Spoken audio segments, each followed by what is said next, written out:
On Hawaii's Big Island, there was another explosion from the Kilauea Volcano overnight, and fast-moving lava triggered more evacuations from the eruption zone. Mark Strassman is there. Fiery lava continued its unrelenting march. A new fast-moving flow crossed a major roadway and rolled toward the ocean, roughly 2 miles away. 4 stranded residents had to be airlifted out by the National Guard. The same lava flow swallowed this home in minutes. Even after 2 weeks, the volcanic images continue to astonish. Officials here are pleading with folks to heed evacuation orders. We can't force them. We can't force anybody. We're just highly recommending, for your safety and the safety of first responders, to please evacuate. Stuck in Leilani Estates. Anybody can send help. We're on Moku Street. This man used Instagram to call for help after his truck broke down, and toxic sulfur dioxide levels soared. He was rescued. But diehards like John Artimovich are determined to stay, to keep tabs on his property and his neighbors. I have no fear for not getting out if something catastrophic could happen, but I don't believe anything catastrophic will happen. Looks pretty catastrophic behind you. Well, but I'm saying, though, right now, it wouldn't blow up and cause us to be running down the road. It would be real slow. We could walk away from it like this. But in some places, lava is moving quickly, nearly 400 yards an hour. Scott Wagers is documenting his community to help neighbors make insurance claims. 2 weeks ago, could you have imagined this? I just got goosebumps. Never in a million years would we have thought this was going to happen. We watched Earth come out of the ground. And reshape the landscape. Absolutely reshape the landscape. It's a mind scratcher, it really is. This half-mile stretch of lava that I'm standing on is by far the worst destruction on the Big Island. Done somewhere buried under all this are more than a dozen homes. It is a torrent of molten rock devouring everything in its path. Part of the tropical paradise of Hawaii's Big Island torn open, geysers of lava and ash spewing into the air. All from Kilauea, one of 6 active volcanoes in Hawaii. In some places, lava reaching as high as 330 feet higher than the Statue of Liberty's torch. People saying the sound was akin to a jet engine's roar. It was thunderous. I mean, it was just like... The level of lava that is coming out of that fissure is bad. The amount of volume of lava is bad. I mean, this whole thing is a bad situation. The lava reaching temperatures of nearly 2,000 degrees Fahrenheit, so hot it can melt gold. Take a look at this time-lapse video of a Mustang bursting into flames as it's consumed. It's the lava from here that's then going underground through here to the neighborhoods. That's right. That molten rock traveling underground and erupting through the earth, spewing out 20 miles away in the neighborhood of Leilani Estates. Nearly 2,000 residents of this and one other community evacuated. I was starting to panic. Just grabbing pictures.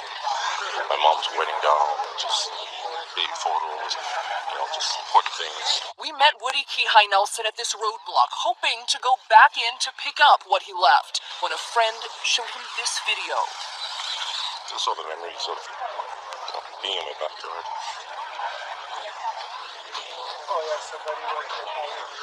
This is hard.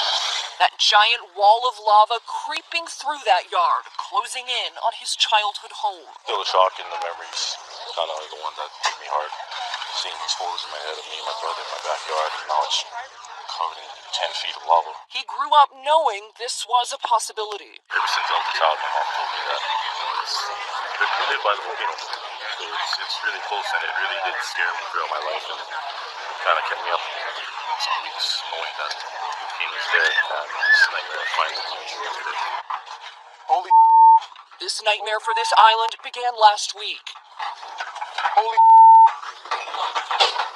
Come here, son. Come here, son. Oh my God, guys. Earthquakes rattling the Big Island, and as the first cracks in the earth opened, plumes of ash and smoke rose into the air. It was roaring sky high. It was incredible. It was fuming, it was roaring, it was thundering, the rocks were flying out of the ground. Those 15 open fissures exposing fiery magma overtaking neighborhood streets, causing a week of mayhem. Over the weekend, people like Chris Kleps waited for hours in their vehicles. And you've been out here all night long? I got out here about 3. Yeah, just sat and waited. What are you waiting for? See if I could get in. Only to learn he isn't allowed back in. You said you think that your home is in danger? I think it is.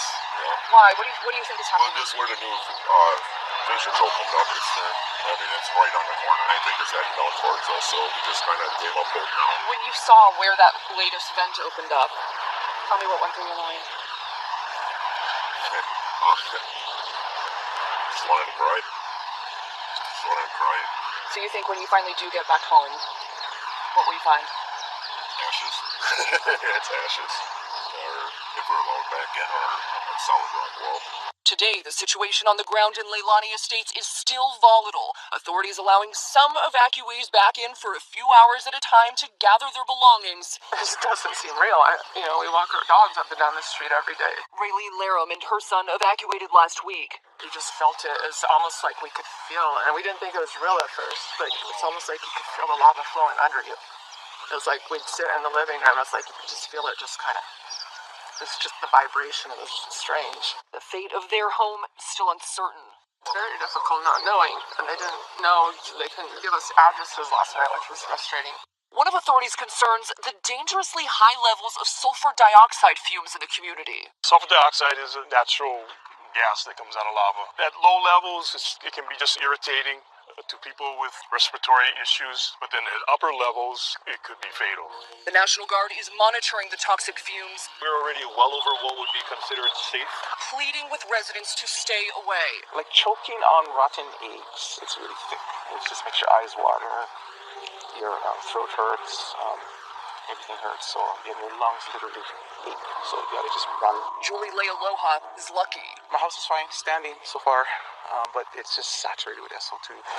In all 36 structures, most of them homes, have been destroyed. More than 100 acres consumed by the lava, and no one knows when it's going to end. Could continue to flow for several weeks, several months, several days, several years. We don't know. The worry level is high right now. Worry, but a level of acceptance. Locals saying this land belongs to the goddess of fire and volcanoes, Pele. Some claiming to see her image in the eruptions. Pele is described by some as mythology or folklore, but to native Hawaiians, she is much, much more than that. She's the island body, and we know that when we feel a rumble or a shake, the volcano, we know that it breathes. They believe Tutu, or Grandmother Pele as she's often called, lives here in Kilauea. Wow. So just for some perspective, we are here on the edge of Kilauea Volcano. Kilauea is one of the world's most active volcanoes, spewing lava since 1983. It's part of what drew 2 million tourists last year to Hawaii Volcanoes National Park. What do they see normally? It really varies. For the last 10 years or so, when this started to erupt again, the lava lake would create a really magnificent glow in the evening. That volcanic activity erupting outside of the park has been historically devastating. In 1990, the town of Kalapana left buried under 50 feet of lava. In 1960, nearly the same in the town of Kapoho. And today, an explosion as rocks in the volcano's other crater crashed into the lava lake below. We watched as it created the largest ash plume at Kilauea since 1924. Oh my goodness, that is just remarkable. Sending geologists scrambling. Yeah, this is a big deal. They say it is all connected to the ongoing volcanic eruptions that are holding this small corner of the island hostage by waves of lava. Permanent changes to the landscape and lives here as Nelson and his neighbors focus on their faith as they look forward. Tried, but that's what it is. Pele, goddess of Pele, she owns all this land. This is all her home. So she's taking back what rightfully is hers. For Nightline, I'm Marcy Gonzalez in Hawaii.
volcano, the last collapse explosion event occurred at 4:12 yesterday afternoon.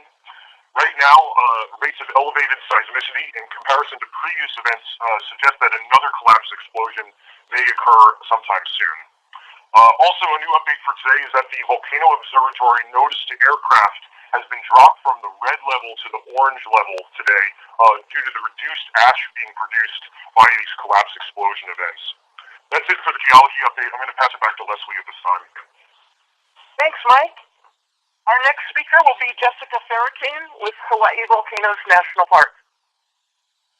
Good morning. Haven't been on the call in a while, but thank you. Today it's still status quo. We are parts of the park are open starting on Wednesday. The Kahuku unit will be open again Wednesday through Sunday. I went out there on Friday and hiked a new trail, the Paleokaeo Trail, which is about 2 miles, beautiful Koa Okea woodland forest, and I highly encourage everybody to take a visit to Kahuku if you're looking for a positive story about this closure and the ongoing activity. That would be great. Today's day 46 of the partial closure at the Kilauea area of the National Park. And the big news to share today is that we will be hosting, the National Park Service and USGS will be hosting a community meeting this Thursday, June 28th at the Cooper Center at 6:30 p.m. This is, we're hoping that Volcano Village residents are the intended audience for this meeting.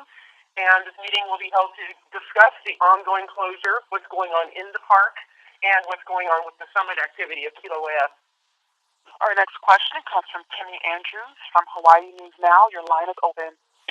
Hi, I just wanted to ask about the Jagger Observatory and if you have any plans at this time to relocate or where you are in the process of relocating it and just any updates you have on that at the moment. Question, you mentioned the Jagger Observatory. Do you mean the Jagger Museum or the Hawaiian Volcano Observatory? I meant the Jagger Museum, sorry.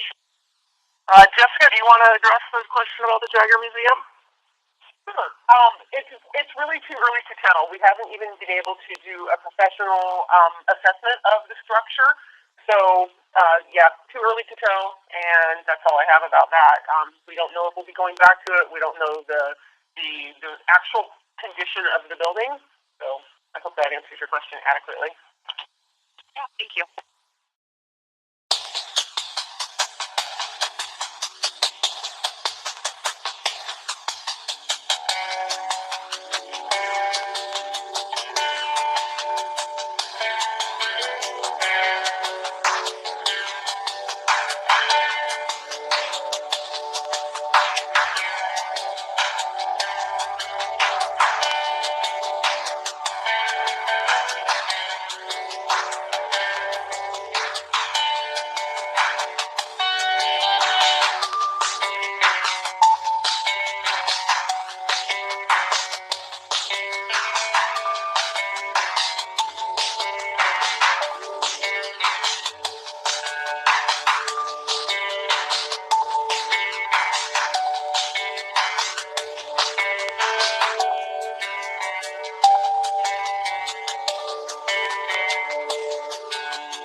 Hawaiian Volcano Observatory reports that Fissure 8 continues to erupt with a full channel flowing to the ocean at Kapoho. Currently, there is no immediate threat, but persons near the active flow should be prepared and heed warnings from civil defense. Due to frequent earthquake activity, residents in the volcano area are advised to monitor utility connections of gas, electricity, and water after earthquakes. Disaster assistance is available island-wide to individuals and businesses in Hawaii County that have been affected by the Kilauea eruption. The Disaster Recovery Center is open daily from 8 a.m. to 8 p.m. and is located at the Keao High School gym. Tropic Care 2018 will provide free medical, dental, and eye care today, June 25th through Thursday, June 28th, at Keao High School between 8 a.m. and 5 p.m. Tropic Care is open to everyone, regardless of whether or not they are affected by the disaster. We are on watch 24 hours a day for your safety. Thank you for listening. This is your Hawaii County Civil Defense.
Hey everybody, this is Mike speaking. Thanks for joining us today.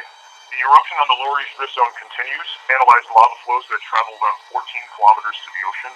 I believe the highest speed that we've seen so far has been 31 kilometers per hour. I saw 25 kilometers per hour over the weekend, and Leslie saw the 35 Friday night. Along the course of those 14 kilometers, there are no significant overflows at this time, threatening any nearby community. So far, all of those spillovers have moved at a slow rate because they're generally caused by small-scale failures at the top of the levees closest to the channel. In historical eruptions in the past, there have been larger failures of the channel levees observed, so we're always on the watch to make sure that those don't happen, or if they do, that we catch it and we know to inform Hawaii County Civil Defense if necessary. We're constantly visiting the north margins of the channel and the upper parts of the channel, such as in Leilani Estate Subdivision, as well as around the Pohoiki Road, Highway 132 intersection. That's one of our most useful spots for observing the channel levees to see if any of those overflows are happening. Also, down closer to Kapoho, we have a perched vantage point at a cinder quarry that we're using to get a view up channel, especially at night, where we can potentially see more overflows. So we even though we can't visit a lot of the channel on the ground, we can, from those vantage points, we can see quite a bit of it from a distance. And of course, we have our daily helicopter flights that also provide us an opportunity to see. At the ocean entry, the lava delta has been advancing southward at a slowing rate, which is now less than 50 meters per day. At about this time last week, it had been advancing southward at about 200 meters per day, but that rate has slowed. The closest lava is now just over 1 kilometer away from the Ahalanui Beach Park. There remains the possibility of some minor lava activity at the existing fissures northeast of fissure number 8, but we haven't been able to confirm any of this due to the gas conditions in that area. We just had our weekly status meeting, and during that weekly status meeting, it was reported that the SO2 levels had peaked last week around 25,000 tons per day coming out of the Lower East Rift Zone. As for our personal protection, we have half-face respirators that we always have around our necks when we're in the field, and they're ready to put on at any time in case the SO2 levels reach such a level that we have to use them. We also wear these gas badges that will beep, if the SO2 level sneaks up on us and we didn't realize that it was getting higher. Although usually we can smell it a little bit, and we have pretty good knowledge of when we need them. Even beforehand. And of course, if it gets so high, we'll just leave the area because the masks that we wear, while useful, it's always advisable to get out if the SO2 levels reach such a level. Yeah.